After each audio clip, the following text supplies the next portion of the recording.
Down mystery lane আপনাকে স্বাগত জানায়। ভিন্ন স্বাদের রহস্য গল্প পেতে লাইক, শেয়ার এবং সাবস্ক্রাইব করুন আমাদের official YouTube channel down mystery lane. Bibhutibhushan Bandyopadhyay Bangla সাহিত্যের এক অন্যতম নাম। পথের পাঁচালী এবং অপরাজিত তার সবথেকে বেশি পরিচিত উপন্যাস। অন্যান্য উপন্যাসের মধ্যে আরণ্যক, চাঁদের পাহাড়, আদর্শ হিন্দু হোটেল, ইছামতি এবং অশনি সংকেত বিশেষভাবে উল্লেখযোগ্য। উপন্যাসের পাশাপাশি তার 20টি গল্পগ্রন্থ, কয়েকটি কিশোর পাঠ্য উপন্যাস এবং ভ্রমণ কাহিনী রয়েছে। বিভূতিভূষণের পথের পাঁচালী উপন্যাস অবলম্বনে সত্যজিৎ রায় পরিচালিত চলচ্চিত্র পথের পাঁচালী আন্তর্জাতিক খ্যাতিসম্পন্ন। 1951 সালে তার ইছামতি উপন্যাসের জন্য তিনি পশ্চিমবঙ্গের সর্বোচ্চ সাহিত্য পুরস্কার রবীন্দ্র পুরস্কার লাভ করেন। 1894 সালের 12 সেপ্টেম্বর জন্ম নেন এই বিখ্যাত বাঙালি সাহিত্যিক। তার জন্মদিনকে স্মরণে রেখে আমাদের বিশেষ নিবেদন বিভূতিভূষণ সপ্তাহ, অর্থাৎ এই সপ্তাহে আমরা পরপর 7 দিন উপস্থাপন করতে চলেছি তাঁর লেখা 7টি রহস্য গল্প।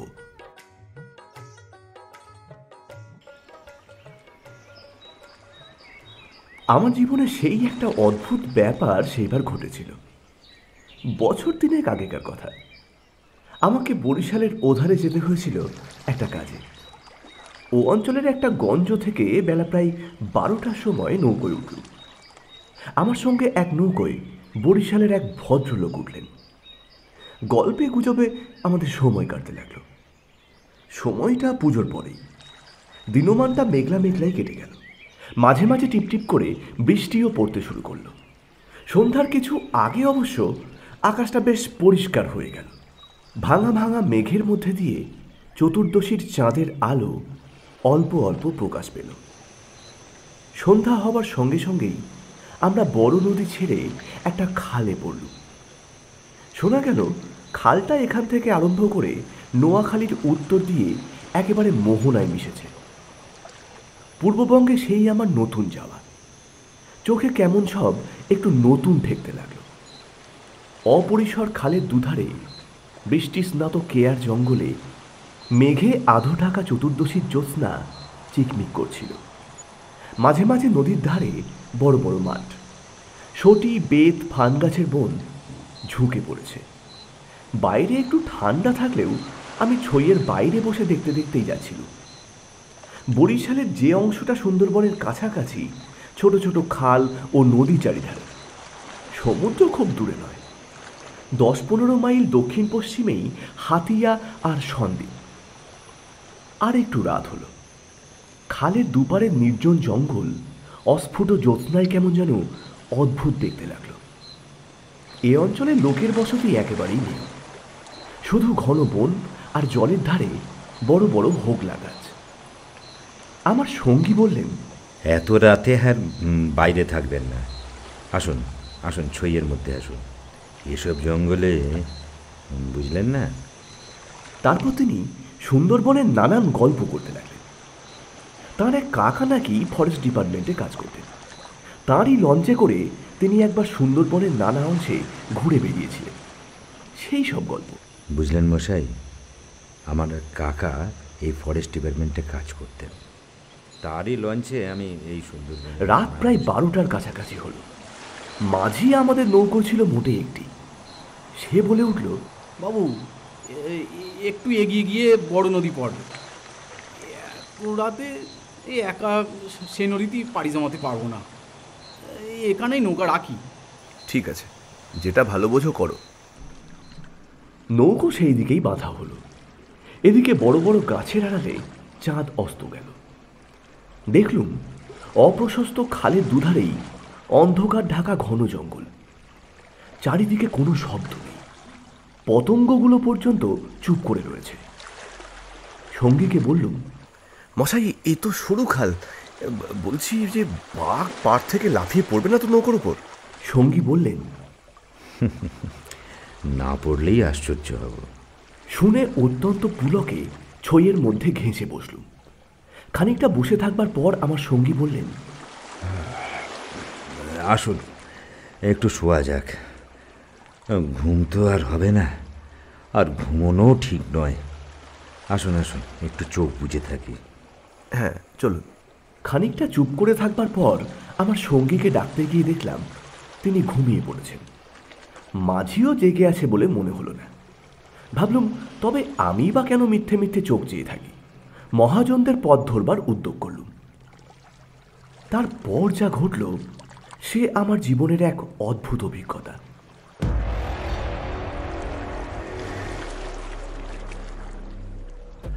শুতে যাচ্ছি, হঠাৎ আমার কানে গেল অন্ধকার বন ঝোপের ওপাশে অনেক দূরে গভীর জঙ্গলের মধ্যে কে যেন কোথায় গ্রামোফোন বাজাচ্ছে। তাড়াতাড়ি উঠে বসল। গ্রামোফোন? এই বনে এত রাত্রে গ্রামোফোন বাজাবে কে? কান পেতে শুনলাম, না, গ্রামোফোন নয়। অন্ধকারে হিজল হিমতাল গাছগুলো যেখানে খুব ঘন হয়ে রয়েছে সেখান থেকে কারা যেন উচ্চ কণ্ঠে আর্ত করুণ সুরে কি বলছে।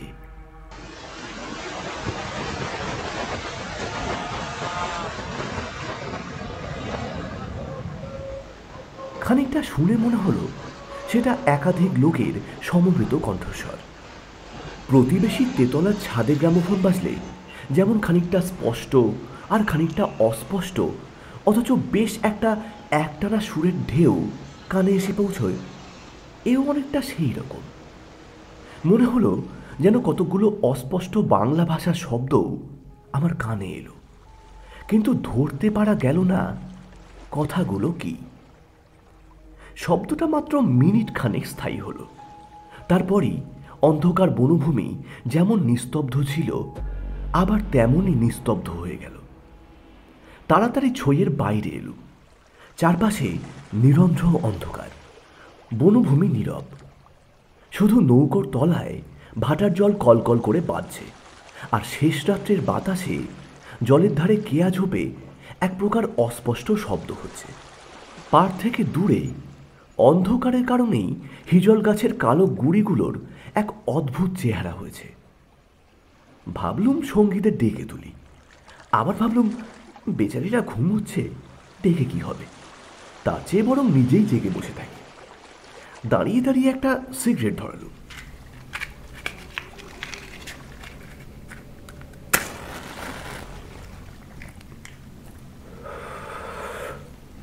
তারপর আবার ছইয়ের মধ্যে ঢুকতে যাব, এমন সময় সেই অন্ধকারে ঢাকা বিশাল বনভূমির কোনো অংশ থেকে সুস্পষ্ট উচ্চ আর্তকরুণ ঝিঁঝি পোকা রবের মতন তীক্ষ্ণ স্বর তীরের মতন জমাট অন্ধকারের বুক চিরে আকাশে উঠল।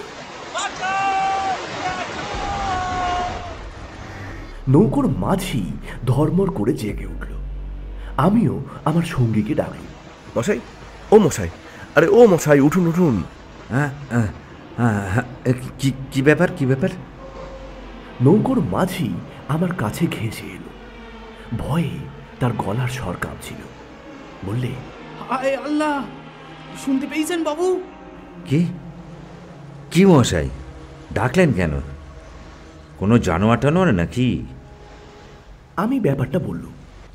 তিনিও তাড়াতাড়ি ছইয়ের বাইরে এলেন। তিনজনে মিলে কান খাড়া করে রইল। চারিদিক আবার চুপ। ভাটার জল নৌকোর তলায় বেঁধে আগের চেয়েও জোরে শব্দ হচ্ছে। আমার সঙ্গী মাঝিকে জিজ্ঞাসা করলেন, এটা কি তবে? মাঝি বলল, হ্যাঁ বাবু, এই বাই কীর্তিবাসার ঘর। সঙ্গী বললেন, তবে তুই এত রাত্রে এখানে নৌকা ডাকলি কেন? বেকুব কোথাকার! আজকে 3 জন আসি বলেই রেখেছিলাম বাবু। এই ভাটারটা নিয়ে নৌকা পিছিয়ে নিয়ে আবার জোছিল না। কথাবার্তার ধরন শুনে আমি আমার সঙ্গীকে বললাম, কি মশাই, কি ব্যাপার? আপনি কিছু জানেন নাকি? ভয়ে যত না হোক বিস্ময়ে আমরা যেন কেমন একটা হয়ে গিয়েছিল। আমার সঙ্গী বললেন, ওরে ওরে, তোর কেরোসিনের ডিবেটা জাল, আলো জেলে বসে থাকা যাক, রাত এখনো ঢের বাকি। মাঝিকে বললুম, আচ্ছা, তুই শব্দটা শুনতে পেয়েছিলি? হ্যাঁ বাবু, আওয়াজ কানে গিয়েই তো আমার ঘুম ভেঙে গেল। আমি আরও 2বার নৌকা বেয়ে যেতি ও ডাক শুনেছি। আমার সঙ্গী বললেন, এটা এই অঞ্চলের একটা অদ্ভুত ঘটনা। তবে এই জায়গাটা সুন্দরবনের সীমানা বলে আর এই অঞ্চলে কোনো লোকালয় নেই বলে শুধু মাঝিদের কাছেই এটা সুপরিচিত। এর পিছনে একটা ইতিহাস আছে। সেটা অবশ্য নৌকর মাঝিদের কাছে পরিচিত নয়, সেইটাই আপনাকে বলি, শুনুন। তারপর ধূমায়িত কেরোসিনের ডিবার আলোয় অন্ধকার বনের বুকের মধ্যে বসে আমার সঙ্গীর মুখেই সেই কীর্তিপাশার গড়ের ইতিহাসটা শুনতে লাগলুম। সে আজ থেকে প্রায় ৩০০ বছর আগের কাহিনী। মুনিম খাঁ গৌড়ের সুবাদার। এই অঞ্চলে তখন ১২ ভূঁইয়ার ২ প্রতাপশালী ভূঁইয়া রাজা রামচন্দ্র রায় আর ঈশা খাঁ। মজনাতি আলীর ভীষণ প্রতাপ। মেঘনার মোহনার বাইরে সমুদ্র, যাকে এখন সন্দ্বীপ চ্যানেল বলে। সেখানে তখন মগ আর পর্তুগিজ জলদস্যুরা শিকার অন্বেষণে সেন পক্ষীর মতো উঁত পেতে বসে থাকত। সে সময় এখানে এরকম বন জঙ্গল ছিল না। এ সমস্ত জায়গা তখন কীর্তি রায়ের অধিকারে ছিল। এইখানে তার সুদৃঢ় দুর্গ ছিল। মগ জলদস্যুদের সঙ্গে তিনি অনেকবার লড়েছেন। তার অধীনে সৈন্য সামন্ত, কামান, যুদ্ধের কোষা সবই ছিল। সন্দ্বীপ তখন ছিল পর্তুগিজ জলদস্যুদের প্রধান আড্ডা। এদের আক্রমণ থেকে আত্মরক্ষা করার জন্য এই অঞ্চলের সকল জমিদারকেই সৈন্যদল দৃঢ় করে গড়তে হতো। সেই সময় এ বনের পশ্চিম ধার দিয়ে একটা খাল বড় নদীতে গিয়ে পড়ত। বনের মধ্যে তার চিহ্নও এখনো আছে। এই কীর্তি রায় ছিলেন অত্যন্ত অত্যাচারী আর দুর্ধর্ষ জমিদার। তার রাজ্যে এমন সুন্দরী মেয়ে কমই ছিল যে তার অন্তঃপুরে একবার না একবার ঢুকেছে। তাছাড়া তিনি নিজেও এক প্রকার জলদস্যুই ছিলেন। তার নিজের অনেকগুলো বড় বড় ছিপ ছিল। আশপাশের জমিদারির মধ্যেও সম্পত্তিশালী গৃহস্থের ধনরত্ন, স্ত্রী কন্যা লুটপাট করার মতো মহৎ কার্যেও সেগুলো ব্যবহার করা হতো। কীর্তি রায়ের পাশের জমিদারি ছিল কীর্তি রায়ের এক বন্ধুর। এঁরা ছিলেন চন্দ্রদ্বীপ রাজা রামচন্দ্র রায়দের পত্তনিদার। অবশ্য সে সময় অনেক পত্তনিদারের ক্ষমতা এখনকার স্বাধীন রাজাদের চেয়ে বেশি ছিল। কীর্তি রায়ের বন্ধু মারা গেলে তার তরুণ বয়স্ক পুত্র নরনারায়ণ রায় পিতার জমিদারের ভার পান। নরনারায়ণ রায় তখন সবে যৌবনে পদার্পণ করেছেন। অত্যন্ত সুপুরুষ, বীর এবং শক্তিমান। নরনারায়ণ কীর্তি রায়ের পুত্র চঞ্চল রায়ের সমবয়সী ও বন্ধুও বটে। সেবার কীর্তি রায়ের নিমন্ত্রণে নরনারায়ণ রায় তার রাজ্যে দিন কতকের জন্য বেড়াতে এলেন। চঞ্চল রায়ের তরুণী পত্নী লক্ষ্মী দেবী স্বামীর বন্ধু নরনারায়ণকে দেবরের মতো স্নেহের চোখে দেখতে লাগলেন। ২-১ দিনের মধ্যেই কিন্তু স্নেহের চোটে নরনারায়ণকে বিব্রত হয়ে উঠতে হলো। নরনারায়ণ রায় তরুণ বয়স্ক হলেও একটু গম্ভীর প্রকৃতির। বিদ্যুৎ চঞ্চলা এবং তরুণী বন্ধুপত্নীর ব্যঙ্গ পরিহাসে গম্ভীর প্রকৃতি নরনারায়ণের মান বাঁচিয়ে চলা দুষ্কর হয়ে পড়ল। স্নান করে উঠেছেন, মাথার তাজ খুঁজে পাওয়া যায় না। নানা জায়গায় খুঁজে হয়রান হয়ে তার আশা ছেড়ে দিয়ে বসে আছেন। হঠাৎ কখন নিজের বালিশ তুলতে গিয়ে দেখেন তার নিচেই তার চাপা পড়ে আছে। যদিও এর আগেও তিনি বালিশের নিচে খুঁজেছেন। তার প্রিয় তরবারিখানা দুপুর থেকে বিকেলের মধ্যে ৫বার হারিয়ে গেল। আবার ৫বারই সম্পূর্ণ অপ্রত্যাশিত স্থান থেকে খুঁজে পাওয়া গেল। তাম্বুলে এমন সব দ্রব্যের সমাবেশ হতে লাগলো যা কোনো কালেই তাম্বুলের উপকরণ নয়। তরল মস্তিষ্ক বন্ধুপত্নীকে কিছুতেই এঁটে উঠতে না পেরে অত্যাচার জর্জরিত নরনারায়ণ রায় ঠিক করলেন তার বন্ধুপত্নীটি ছিটগ্রস্ত।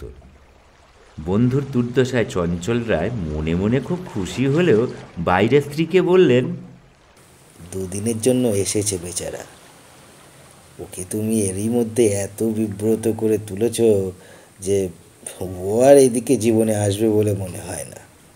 দিন কয়েক এরকম কাটার পর কীর্তি রায়ের আদেশে চঞ্চল রায়কে কি একটা কাজে হঠাৎ গৌড়ে যাত্রা করতে হলো। নরনারায়ণ রায়ও বন্ধুপত্নী কখন কি করে বসে সেই ভয়ে দিন কতক সশঙ্ক অবস্থায় কালযাপন করার পর নিজের বজরায় উঠে হাঁপ ছেড়ে বাঁচলেন। যাবার সময় লক্ষ্মীদেবী বলে দিলেন, এবার আবার যখন আসবে ভাই, এমন একটি বিশ্বাসী লোক সঙ্গে এনো যে সারাদিন তোমার জিনিসপত্র ঘরে বসে চৌকি দেবে, বুঝলে তো? নরনারায়ণ রায়ের বজরা রায়মঙ্গলের মোহনা ছাড়িয়ে যাবার একটু পরেই জলদস্যুদের দ্বারা আক্রান্ত হল।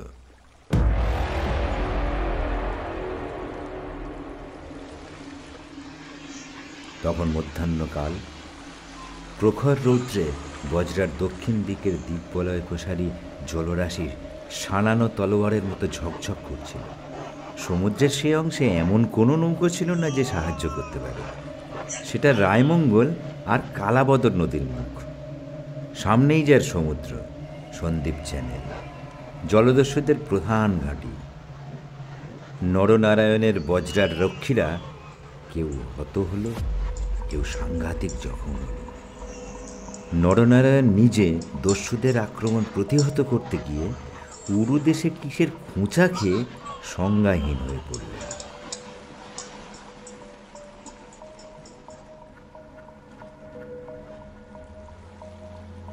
জ্ঞান হলে দেখতে পেলেন তিনি এক অন্ধকার স্থানে শুয়ে আছেন। তার সামনে কি যেন একটা বড় নক্ষত্রের মতো জ্বলছে। খানিকক্ষণ জুড়ে চোখের পাতা খোলবার পর তিনি বুঝলেন, যাকে নক্ষত্র বলে মনে হয়েছিল তা প্রকৃতপক্ষে একটি অতি ক্ষুদ্র গবাক্ষ পথে আগত দিবালোক। নরনারায়ণ দেখলেন তিনি একটা অন্ধকার কক্ষের আর্দ্র মেজের ওপর শুয়ে আছেন। ঘরের দেওয়ালের স্থানে স্থানে শ্যাওলার দল গজিয়েছে।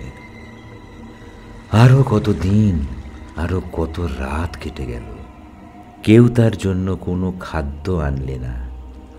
তিনি বুঝলেন যারা তাকে এখানে এনেছে তাকে না খেতে দিয়ে মেরে ফেলাই তাদের উদ্দেশ্য। মৃত্যু সামনে, সামনে নির্মম মৃত্যু। সে দিনমানও কেটে গেল। আঘাতজনিত ব্যথায় এবং ক্ষুধা তৃষ্ণায় অবসন্ন দেহ নরনারায়ণের চোখের সামনে থেকে গবাক্ষ পথের শেষ দিবালোকও মিলিয়ে গেল। তিনি অন্ধকার ঘরের পাষাণ শয্যায় ক্ষুধাকাতর দেহ প্রসারিত করে অধীরভাবে মৃত্যুর অপেক্ষা করতে লাগলেন। প্রকৃতির একটা ক্লোরোফর্ম আছে। যন্ত্রণা পেয়ে মরছে এমন প্রাণীকে মৃত্যু যন্ত্রণা থেকে বাঁচাবার জন্য সেটা মুমূর্ষু প্রাণীকে অভিভূত করে। ধীরে ধীরে যেন সেই দয়াময়ী মৃত্যুতন্দ্রা তাকেও এসে আশ্রয় করলে। অনেকক্ষণ পর, কতক্ষণ পরে তা তিনি বুঝতে পারলেন না, হঠাৎ আলো চোখে লেগে তার তন্দ্রাঘোর কেটে গেল। বিস্মিত নরনারায়ণ চোখ মেলে দেখলেন তার সামনে প্রদীপ হস্তে দাঁড়িয়ে তার বন্ধুপত্নী লক্ষ্মীদেবী। কথা বলতে গিয়ে লক্ষ্মীদেবীর ইঙ্গিতে নরনারায়ণ থেমে গেলেন। লক্ষ্মীদেবী হাতের প্রদীপটি আঁচল দিয়ে ঢেকে নরনারায়ণকে তার অনুসরণ করতে ইঙ্গিত করলেন। একবার নরনারায়ণের সন্দেহ হলো, এসব স্বপ্ন নয় তো। কিন্তু ওই যে দীপ্তিশিখার উজ্জ্বল আলোয় আর্দ্র ভিত্তিগাত্রের সবুজ শ্যাওলার দল স্পষ্ট দেখা যায়। নরনারায়ণ শক্তিমান যুবক, ক্ষুধায় দুর্বল হয়ে পড়লেও নিশ্চিত মৃত্যুর গ্রাস থেকে বাঁচবার উৎসাহে তিনি দৃঢ় পদে অগ্রবর্তিনী ক্ষিপ্রগামী বন্ধুপত্নীর পশ্চাৎ পশ্চাৎ চললেন। একটা বক্রগতির পাথরের সিঁড়ি দিয়ে ওপরে উঠে একটি দীর্ঘ সুড়ঙ্গ পার হবার পর তিনি দেখলেন যে তারা কীর্তি রায়ের প্রাসাদের সামনের খালধারে এসে পৌঁছেছেন। লক্ষ্মীদেবী একটা ছোট বেতে বোনা থলি বার করে তার হাতে দিয়ে বললেন, এতে খাবার আছে, এখানে খেতে হবে না, এখানে খেও না। তুমি সাঁতার জানো, খাল পার হয়ে ওপারে গিয়ে কিছু খেয়ে নাও, তারপর যত শিগগির পারো পালিয়ে যাও। ব্যাপার কি? নরনারায়ণ রায় তা একটু একটু করে বুঝলেন। তাঁর বিস্তৃত জমিদারি কীর্তি রায়ের জমিদারির পাশেই, এবং তার অবর্তমানে কীর্তি রায়ই দনুজ মর্তন দেবের বংশধরদের ভবিষ্যৎ পত্তনিদার। এত বড় বিস্তৃত ভূসম্পত্তি সৈন্য সামন্ত কীর্তি রায়ের হাতে এলে তিনি কি আর কিছু গ্রাহ্য করবেন? কীর্তি রায় যে মাথা নিচু করে আছেন, তার এই কি কারণ নয় যে তার এক পাশে বাকলা চন্দ্রদ্বীপ, অন্য পাশে ভুলুয়ার প্রতাপশালী ভূঁইয়া রাজা লক্ষণমাণিক্য? প্রদীপের আলোয় নরনারায়ণ দেখলেন তার বন্ধুপত্নীর মুখে সেই চটুল হাস্যরেখার চিহ্ন পর্যন্ত নেই। তার মুখখানি সহানুভূতিতে ভরা মাতৃমুখের মতো স্নেহ কোমল হয়ে উঠেছে। তাদের চারিদিকে গাঢ় অন্ধকার, মাথার উপরে আকাশের বুক চিরে দিগন্ত বিস্তৃত উজ্জ্বল ছায়াপথ। নিকটেই খালের জল জোর ভাটার টানে তীরের হোকলা গাছ দুলিয়ে কলকল শব্দে বড় নদীর দিকে ছুটেছে। নরনারায়ণ আবেগপূর্ণ সুরে জিজ্ঞাসা করলেন, বউটা উঠুন, চঞ্চল কি এর মধ্যে আছে?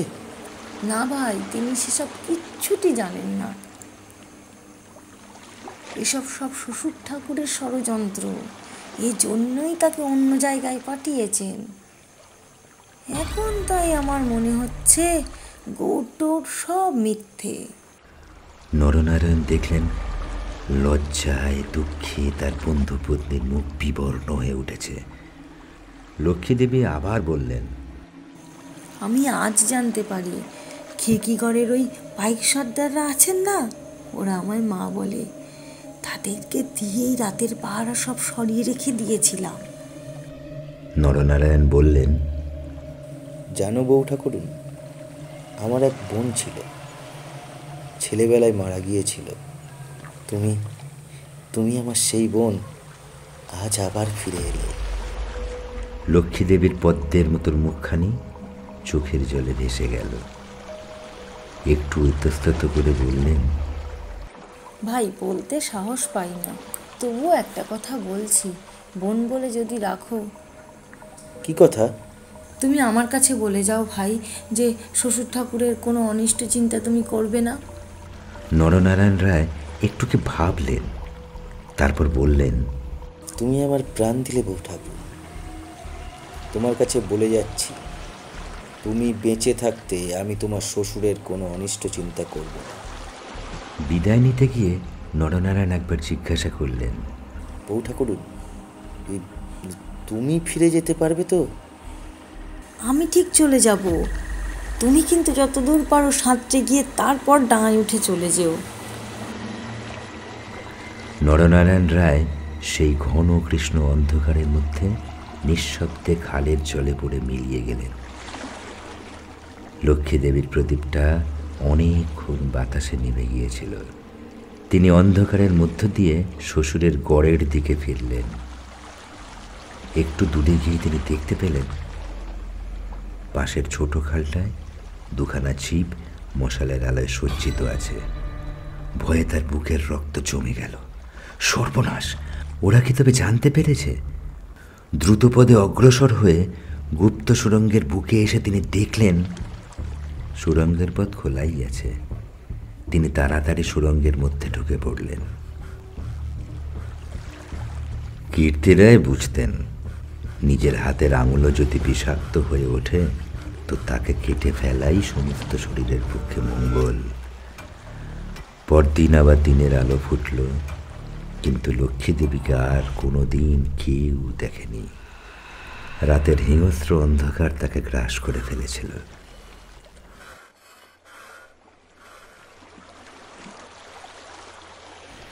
নরনারায়ণ রায় নিজের রাজধানীতে বসে সব শুনলেন। গুপ্ত সুড়ঙ্গের দুধারে মুখ বন্ধ করে কীর্তি রায় তার পুত্রবধূর শ্বাস রোধ করে তাকে হত্যা করেছেন শুনে তিনি চুপ করে রইলেন। সেদিন রাত্রে চাঁদ উঠলে নিজের প্রাসাদের শিখরে বেড়াতে বেড়াতে চারিদিকের শুভ্র সুন্দর আলোয় সাগরের দিকে দৃষ্টিপাত করে দৃঢ়চিত্ত নরনারায়ণ রায়ের চোখের পাতা ভিজে উঠল। তার মনে হলো তার অভাগিনী বউ ঠাকুরানীর হৃদয় নিঃসারিত নিষ্পাপ অকলঙ্ক পবিত্র স্নেহের ঢেউয়ে সারা জগৎ ভেসে যাচ্ছে। মনে হলো তাঁরই অন্তরের শ্যামলতায় জ্যোৎস্নাধৌত বনভূমির অঙ্গে অঙ্গে শ্যামল সুন্দর স্ত্রী, নীরব আকাশের তলে তাঁরই চোখের দুষ্টু হাসিটি তারায় তারায় নবমল্লিকার মতো ফুটে উঠেছে। নরনারায়ণ রায়ের আগের পূর্বপুরুষেরা ছিলেন দুর্ধর্ষ ব্রহ্মাধিকারী দস্যু। হঠাৎ পূর্বপুরুষের সেই বর্বর রক্ত নরনারায়ণের ধমনীতে নেচে উঠল। তিনি মনে মনে বললেন, আমার অপমান আমি ভুলেই গিয়েছিলাম বউ ঠাকুরুন, কিন্তু তোমার অপমান আমি সহ্য করব না, কখনোই না।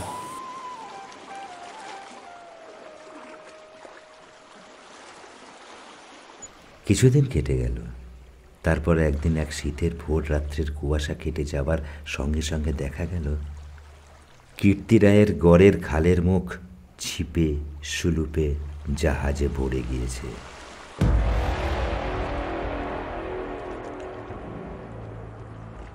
তোপের আওয়াজে কীর্তি রায়ের প্রাসাদ দুর্গের ভিত্তি ঘন ঘন কেঁপে উঠতে লাগল।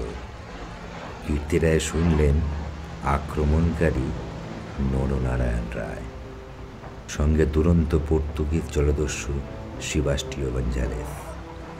উভয়ের সম্মিলিত বহরের 40খানা কোষা খালের মুখে চড়াও হয়েছে। পুরো বহরের বাকি অংশ বাইরের নদীতে দাঁড়িয়ে। এই আক্রমণের জন্য কীর্তি রায় পূর্ব থেকে প্রস্তুত ছিলেন। কেবল প্রস্তুত ছিলেন না নরনারায়ণের সঙ্গে গঞ্জালেসের যোগদানের জন্য। রাজা রামচন্দ্র রায় এবং রাজা লক্ষ্মণ মাণিক্যের সঙ্গে গঞ্জালেসের কয়েক বছর ধরে শত্রুতা চলে আসছে। এ অবস্থায় গঞ্জালেস যে তাদের পত্তনিদার নরনারায়ণের সঙ্গে যোগ দেবে, এ কীর্তি রায়ের কাছে সম্পূর্ণ অপ্রত্যাশিত ঘটনা। তাহলেও কীর্তি রায়ের গড় থেকেও তোপ চলল। গঞ্জালেস সুদক্ষ নৌবীর। তার পরিচালনে 10খানা সলুপ চড়া ঘুরে গড়ের পাশের ছোট খালে ঢুকতে গিয়ে কীর্তি রায়ের নৌয়ারার এক অংশধারা বাধাপ্রাপ্ত হল। গড়ের কামান সেদিকে এত প্রখর যে খালের মুখে দাঁড়িয়ে থাকলে বহর মারা পড়ে। গঞ্জালেস 2খানা কামানবাহী সুলুপ ছোট খালের মুখে রেখে বাকিগুলো সেখান থেকে ঘুরিয়ে এনে চরের পিছনে দাঁড় করালে। গঞ্জালেসের অধীনস্থ অন্যতম জলদস্যু মাইকেল রোজারিও ডি ভেগা এই ছোট বহর খালের মধ্যে ঢুকিয়ে গড়ের পশ্চিম দিক আক্রমণ করবার জন্য আদিষ্ট হল। অতর্কিত আক্রমণে কীর্তি রায়ের নওয়ারা শত্রুবহর কর্তৃক ছিপি সাটা বোতলের মতন খালের মধ্যে আটকে গেল। বড় নদীতে গিয়ে যুদ্ধ দেবার ক্ষমতা তাদের আদৌ রইল না।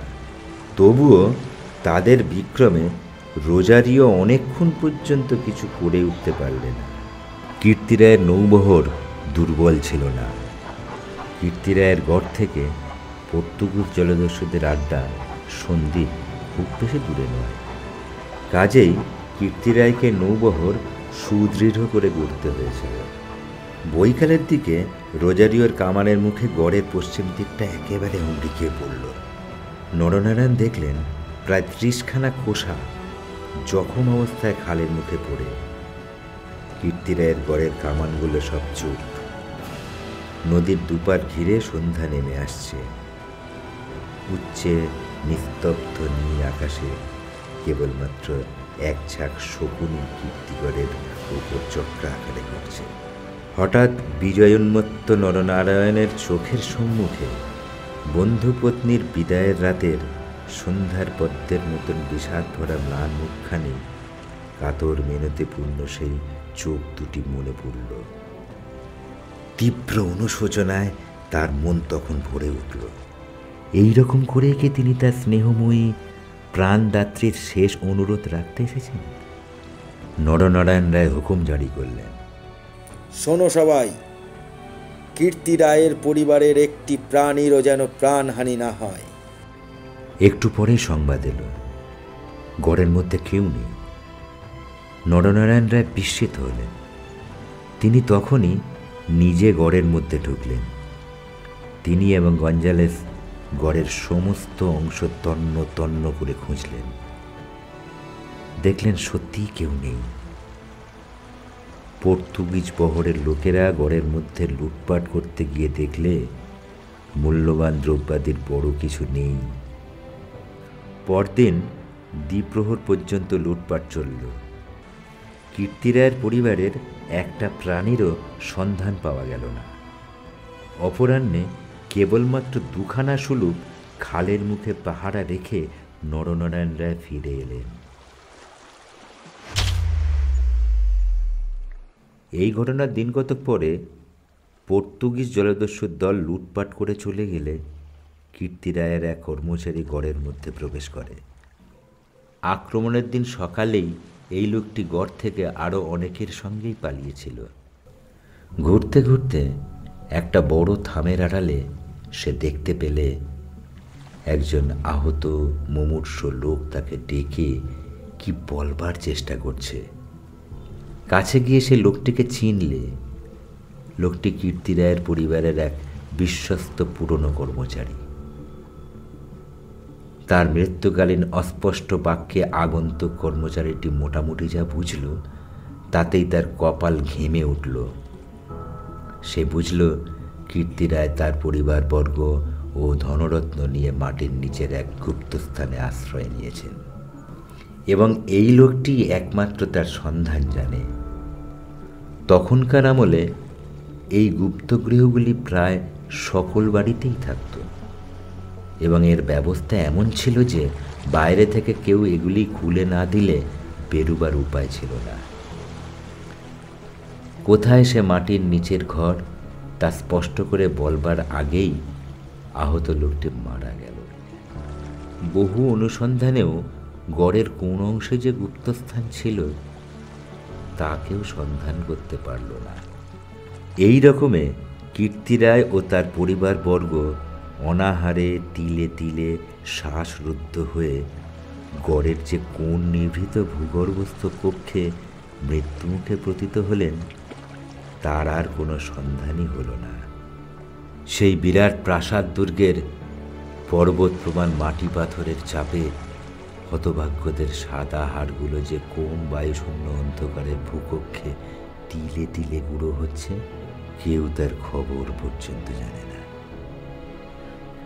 ওই ছোট খালটা প্রকৃতপক্ষে সন্দীপ চ্যানেলেরই একটা খাঁড়ি। খাঁড়ির ধার থেকে একটুখানি গেলে গভীর অরণ্যের ভিতর কীর্তিরায়গড়ের বিশাল ধ্বংসস্তূপ এখনও বর্তমান আছে দেখা যাবে। খাল থেকে কিছু দূরে অরণ্যের মধ্যে দুই সারি প্রাচীন বকুল গাছ দেখা যায়। এখনে বকুল গাছের সারির মধ্যে দুর্ভেদ্য জঙ্গল আর শুলো কাটা বন। তখন এখানে রাজপথ ছিল। আর খানিকটা গেলে একটা বড় দিঘি চোখে পড়বে। তারই দক্ষিণে কুচো ইটের জঙ্গলাবৃত্ত স্তূপে অর্ধপ্রতিত হাঙরমুখো পাথরের কড়ি, ভাঙা দামের অংশ। 12 ভূঁইয়াদের বাংলা থেকে, রাজা প্রতাপাদিত্য রায়ের বাংলা থেকে বর্তমান যুগের আলোয় উঁকি মারছে।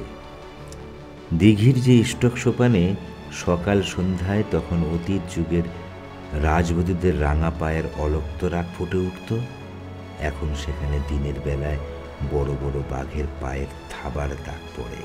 গোখরো কেউটে সাপের দল ফনা তুলে ঘুরে বেড়ায়। বহুদিন থেকেই এখানে একটা অদ্ভুত ব্যাপার ঘটে থাকে।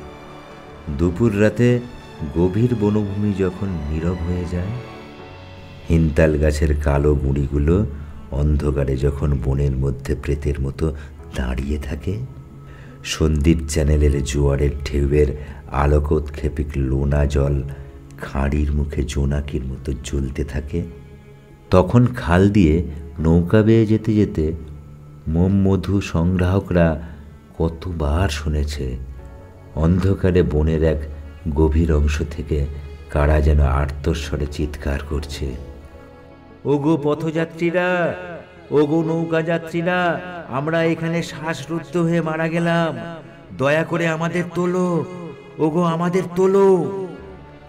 এ পথে ভয়ে আর কেউ নৌকা বাইতে চায় না।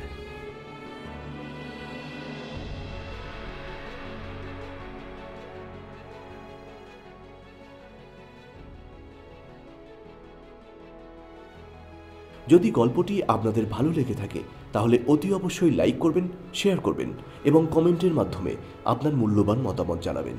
ও ভালো কথা, এখনও যদি সাবস্ক্রাইব না করে থাকেন তাহলে অতি অবশ্যই সাবস্ক্রাইব করবেন আমাদের official YouTube channel down mystery lane.